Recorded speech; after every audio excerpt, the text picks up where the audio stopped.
Halo, assalamualaikum teman-teman. Apa kabar? Semoga sehat selalu semuanya. Nah, kemarin tuh ada yang request teman-teman ya. Banyak yang request ternyata di video saya sebelum-sebelum ini. Banyak yang nanya kayak gini, Kang, eh, peralatan ngevlognya apa aja, gear ngevlognya apa aja, terus setupnya gimana, udah gitu ngeditnya pakai apa, aplikasinya apa, terus cara mindahin filenya gimana. Nah itu banyak pertanyaan-pertanyaan seperti itu ya. Nah jadi saya tuh sebenarnya bukan reviewer peralatan begini teman-teman ya, tapi ya nggak apa-apa, it's okay. Ini saya cuma sharing aja ya teman-teman. Sharing apa aja yang saya pakai dan gimana setup yang menurut saya itu paling optimal buat saya. Nah tapi sekali lagi disclaimer dulu teman-teman, ini setup ini optimal di saya tapi belum tentu optimal di kalian. Jadi sebenarnya tiap orang itu pasti punya setup yang menurut individu masing-masing itu nyaman ya. Tapi ini yang saya videokan ini adalah settingan ternyaman buat saya gitu teman-teman. Bukan yang terbaik tapi yang ternyaman buat saya.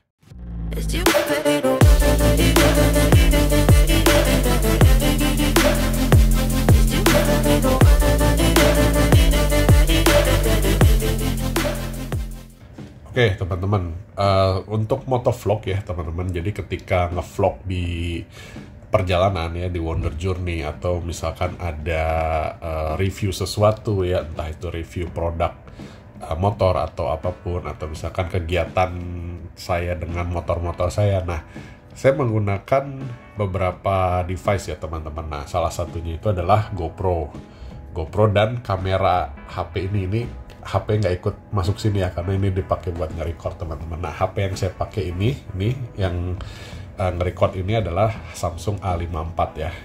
Apakah cukup buat menjadi main device? Cukup. Nah, saya HP itu hanya ada satu. Saya tuh agak anti HP 2 ya karena ribet banget bawanya.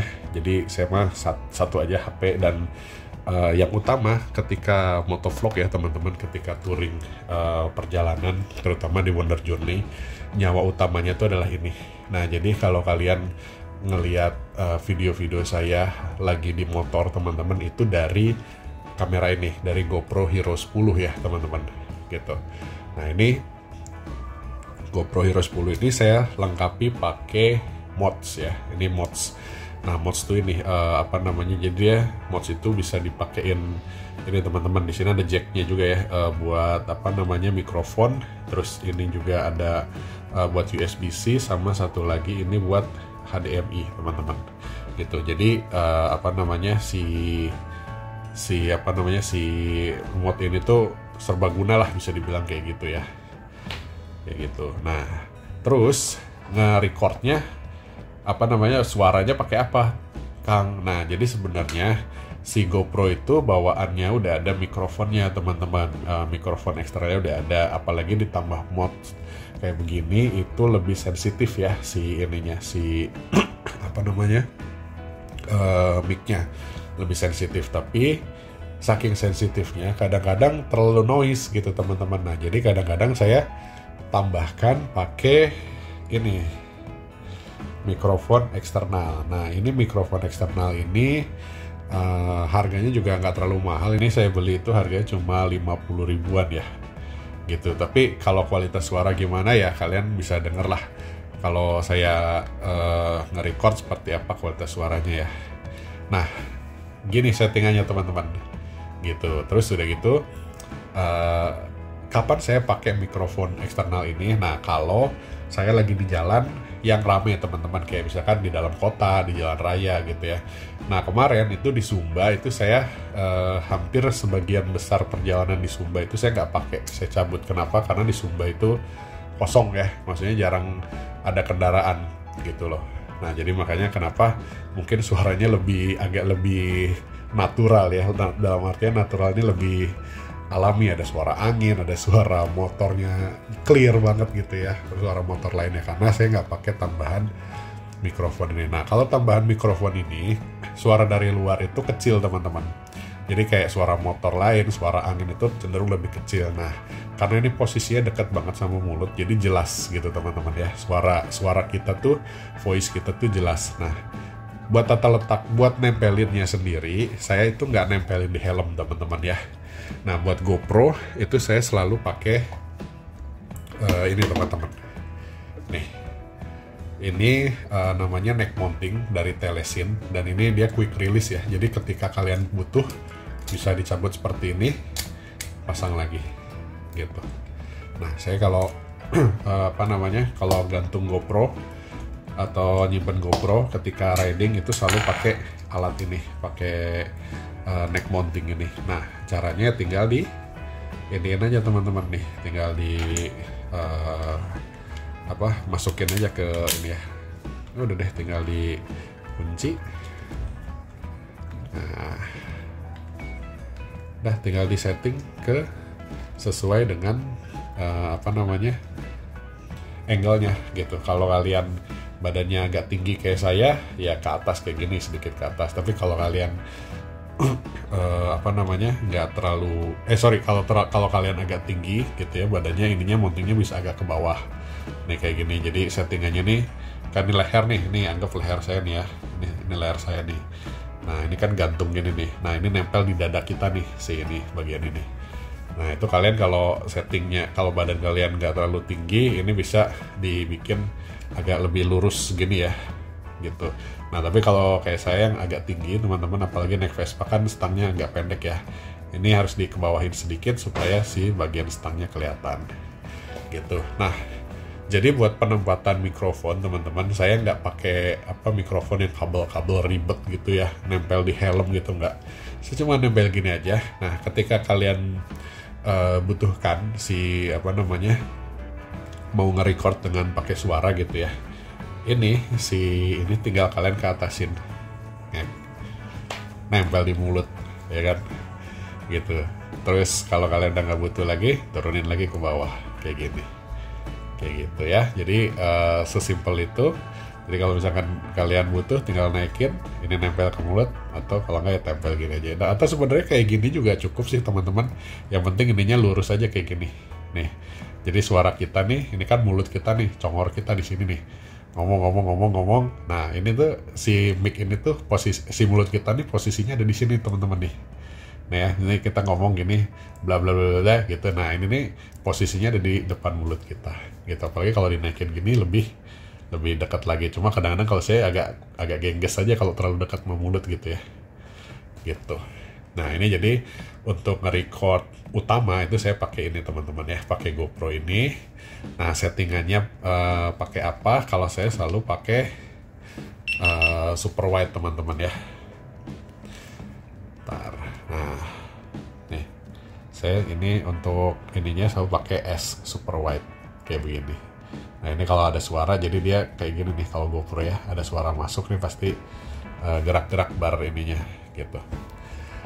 Kayak gitu teman-teman. Jadi untuk settingan pakai S. Terus untuk ininya, quality-nya itu saya selalu pakai 1080 dan 60 fps gitu. Jadi buat ngeproses cukup cepat, gak lama ya. Kalau 2,7K itu kan agak lama. Nah, itu yang utama teman-teman. Terus ada lagi untuk aerial teman-teman, sama buat sinematik saya itu masih sama pakai GoPro juga untuk yang di darat. Kalau yang di udara saya pakai DJI ini teman-teman, DJI Mini 2 SE ya, DJI Mini 2 SE. Ini harganya itu kalau yang combo itu 6,5 gitu. Nah, ini kalau aerial pakai ini. Cuma kalau drone nggak usah terlalu banyak dibahas ya, saya juga nggak ngerti amat masalahnya kalau drone. Nah, terus jangan lupa baterai cadangan teman-teman. Nah, saya pakai mereknya Telesin. Jadi saya kalau baterai cadangan itu ada 2 ya teman-teman. Sebenarnya ada 3, cuma kalau lagi touring dekat-dekat gini saya nggak pernah bawa 3 ya, bawa 2 juga cukup. Satu dari kamera, satu lagi buat cadangan. Dan buat cadangan ini saya selalu penuh ya, gitu. Nah, terus untuk mindahin data pakai apa Kang? Nah, saya mindahin data itu selalu pakai card reader seperti ini teman-teman ya. Jadi kalau kalian misalkan ya namanya kita traveling sambil ngonten itu kan kita butuh hal yang praktis gitu ya, butuh hal yang mudah. Nah saya selalu pakai si ini teman-teman, si card reader ini, dan ini kan dia udah USB-C, yang satunya ini yang belakangnya ini USB biasa gitu. Nah ini SD card kita micro SD kita tinggal colokin di sini teman-teman ya. Nih slot yang kecil ini masukin ke sini, terus tinggal colok ini ke handphone kita atau ke laptop kita. Nah kalau saya kan selalu pakai handphone, nggak pernah pakai laptop ya gitu. Jadi seperti ini, colokin, udah tinggal kalian pindahin file dari GoPro atau dari drone ya teman-teman. Nah kalau saya nggak pernah impor secara nirkabel gitu ya. Jadi kalau kalau ngimpor secara nirkabel itu kan lama ya teman-teman. Kayak ini pakai wifi, ini juga pakai wifi, itu kadang-kadang lama gitu loh ngimpornya tuh. Nah jadi biar cepet, saya cabut aja SD card-nya, saya masukin sini, colokin ke HP, copy, langsung di copy ke ke handphone kita. Udah tinggal file mentah itu udah siap di edit teman-teman. Jadi kita nggak usah repot-repot nunggu lama lagi ya gitu. Walaupun sebenarnya kalau filenya gede ya tetap lama juga teman-teman. Nah gitu. Jadi untuk memindahkan file dari kedua device ini, itu saya pakai ini ya. Ini harganya juga nggak terlalu mahal kok, sekitar 100 ribuan ya teman-teman. Udah gitu kan praktis gitu ya, gampang kita mindahin data tuh dari sini, dari GoPro, dari drone ke handphone ini ya. Itu gampang, tinggal colok aja, praktis, kecil lagi. Ini bisa dibawa masuk ke tas juga gampang gitu. Nah jadi nyawanya saya itu sebenarnya ada 3 yang utama ya. GoPro ini, card reader, sama handphone yang dipakai nge-record ini. Nah kalau drone ini sebenarnya penting juga, tapi lebih ke lebih ke kayak untuk sinematik aja. Kalaupun drone nggak ada juga nggak ada masalah buat saya gitu ya, hanya mungkin kurang menarik aja gitu, videonya kurang estetik gitu. Tapi kalau dengan adanya drone ini bikin video saya itu lebih, bisa dibilang lebih lebih estetik lah, bisa dibilang kayak gitu. Nah terus buat ngeditnya gimana teman-teman? Untuk editan itu saya selalu pakai handphone ini juga ya, handphone A54 ini, dan aplikasinya saya pakai Filmora Go yang berbayar ya teman-teman. Itu nggak mahal kok, Filmora Go itu sebulan cuman berapa ya, sekitar 40 atau 60 ribu gitu, saya lupa, antara itulah gitu, 40 atau 60 ribu. Nah itu bayar per bulan. Nah kenapa harus pakai yang premium teman-teman atau yang berbayar? Karena kalau yang tidak berbayar itu pasti ada watermarknya Filmora gitu ya, edited by Filmora, kan jelek ya. Terus udah gitu pilihan ininya pilihan si bukan slideshow, si antar jedanya itu, yaitu lupa saya namanya, nanti saya tulis nih. Nah itu tuh pilihannya tuh sedikit kalau yang gratisan gitu teman-teman. Nah intinya kalau pakai yang premium itu kita lebih bisa memaksimalkan aplikasi tersebut. Terus udah gitu kita juga bisa impor sampai yang 4K teman-teman ya. Nah 4K kalau GoPro ini kan dia udah 5.3K ya, jadi udah sebenarnya kalau kita nge-record 4K masih bisa diedit. Cuma sayangnya HP-nya aja nggak kuat teman-teman gitu kalau pakai 4K kelamaan gitu ya, speknya kurang mumpuni. Cuma kalau saya buat ngevlog gini kan cukup lah ya pakai 1080 gitu. Oke teman-teman, jadi itu kurang lebih dari saya teman-teman ya, untuk gadget yang saya bawa atau yang saya pergunakan untuk vlog ya, untuk motovlog, untuk apapun pokoknya vlog yang ada di channel Wonder Wheels ini, dan di channel satunya Wonder Cruiser yang bahas soal mobil. Itu saya selalu pakai ini ya teman-teman, selalu pakai peralatan seperti ini. Mudah, simple, sederhana, nggak usah ribet-ribet, nggak repot, simple aja gitu ya. Jadi kita namanya ngevlog itu harus santai mungkin, sepraktis mungkin, karena kita kan traveling naik motor. Karena naik motor itu kan ada keterbatasan di akomodasi bawa-bawaan. Jadi sebisa mungkin kita nggak usah bawa terlalu banyak, nggak usah bawa terlalu berat.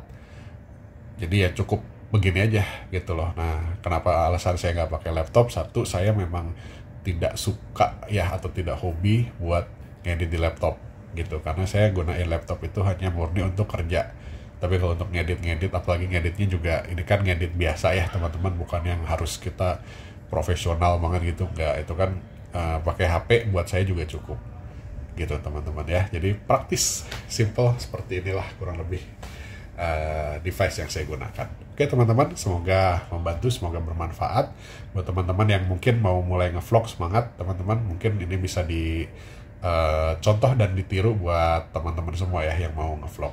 Sampai ketemu di video berikutnya. Kalau kalian suka jangan lupa di like, kalau belum subscribe jangan lupa di subscribe. Wassalamualaikum warahmatullahi wabarakatuh.